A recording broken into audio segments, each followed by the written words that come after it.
കുവൈത്തിൽ ഇറാന്റെ ഡ്രോൺ ആക്രമണ പരമ്പര രാജ്യത്തെ അടിസ്ഥാന സൗകര്യങ്ങൾ ലക്ഷ്യമിട്ട നിരവധി ആക്രമണങ്ങൾ. വൈദ്യുതി, വെള്ളം, എണ്ണ എന്നിവയുടെ സംഭരണ വിതരണ കേന്ദ്രങ്ങളിലാണ് ആക്രമണം ഉണ്ടായത്. കുവൈത്തിൽ ഇറാന്റെ ഡ്രോൺ ആക്രമണ പരമ്പര തുടരുകയാണ്. രാജ്യത്തെ അടിസ്ഥാന സൗകര്യങ്ങൾ അടക്കം ലക്ഷ്യമിട്ടുകൊണ്ടാണ് ഇറാന്റെ ഭാഗത്തു നിന്നുമുള്ള നിരവധി ആക്രമണങ്ങൾ വരുന്നത്. വൈദ്യുതി, വെള്ളം, എണ്ണ എന്നിവയുടെ സംഭരണ വിതരണ കേന്ദ്രങ്ങളിലാണ് ഈ ആക്രമണങ്ങൾ ഉണ്ടായതും. വിവിധ സർക്കാർ വകുപ്പുകൾ പ്രവർത്തിക്കുന്ന മിനിസ്ട്രി കോംപ്ലക്സിന് നേർക്കും ആക്രമണമുണ്ടായിരുന്നു. മിനിസ്ട്രി കോംപ്ലക്സിന് കാര്യമായിട്ടുള്ള കേടുപാടുകൾ പറ്റിയെന്നാണ് വിവരവും. 2 വൈദ്യുതി ജലവിതരണ കേന്ദ്രങ്ങൾക്കും കേടുപാടുകൾ സംഭവിച്ചിട്ടുണ്ട്. അതേസമയം കുവൈത്തിലെ അൽജഹ്റ ഗവർണറേറ്റിലെ പ്രധാന ട്രാൻസ്ഫോർമേഷൻ സ്റ്റേഷനിലുണ്ടായ സാങ്കേതിക തകരാറിനെ തുടർന്ന് മേഖലയിലെ വിവിധയിടങ്ങളിലായി വൈദ്യുതി ബന്ധവും തടസ്സപ്പെട്ടിരുന്നു.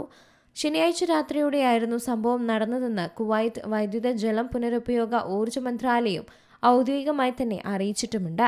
പ്രധാന ട്രാൻസ്ഫോർമർ സ്റ്റേഷൻ പെട്ടെന്ന് പ്രവർത്തനരഹിതമായാണ് വൈദ്യുത തടസ്സത്തിന് വഴിവെച്ചത്. അൽജഹ്റ ഗവർണറേറ്റിലെ പരിമിതമായ ചില ഭാഗങ്ങളിലാണ് നിലവിൽ വൈദ്യുതി നിലച്ചത്. വിവരം ലഭിച്ച ഉടൻ തന്നെ മന്ത്രാലയത്തിന്റെ എമർജൻസി ടീമുകൾ സ്ഥലത്തെത്തി അറ്റകുറ്റപ്പണികൾ ആരംഭിക്കുകയായിരുന്നു. വൈദ്യുതി ബന്ധം എത്രയും വേഗം തന്നെ പുനഃസ്ഥാപിക്കാനുള്ള ശ്രമങ്ങളൊക്കെ ഊർജിതമാക്കിയിട്ടുണ്ട് അധികൃതർ.